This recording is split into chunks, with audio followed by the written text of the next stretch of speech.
নমস্কার, এখানে আমি আর্ডেন এসেছি।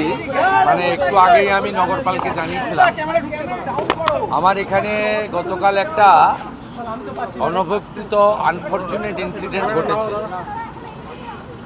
কেউ অ্যাজিটেশন করতে পারেন, তার ডিমান্ড রাখতে পারেন, সেটা লফুল এবং লজিক্যাল হওয়া উচিত। এটা ডেমোক্রেটিক কান্ট্রি।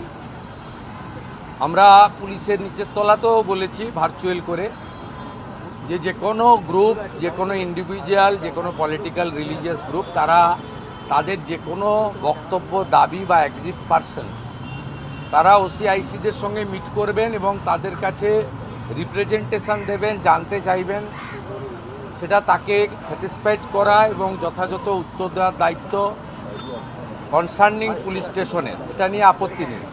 তো হঠাৎ করে কিছু লোককে জড়ো করে ধর্মীয় স্লোগান দিয়ে পাথর ছোড়া, এটা শ্রীনগরেও বন্ধ হয়ে গেছে।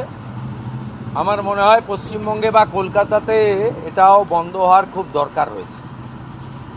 এখানে গতকাল যে আমার পুলিশ বন্ধুরা এবং সিআরপিএফের বন্ধুরা আহত হয়েছিলেন, তাদের নাম হচ্ছে শ্রী চিত্রদীপ পান্ডে, এসিপি 3 এসিডি,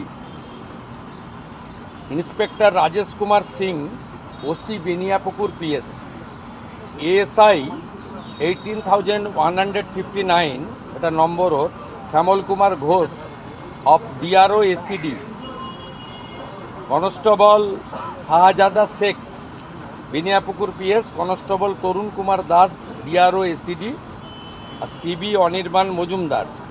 এর বাইরেও আমাদের দুজন সিআরপিএফের বন্ধুরা, তারাও ইনজোর্ড হয়েছেন।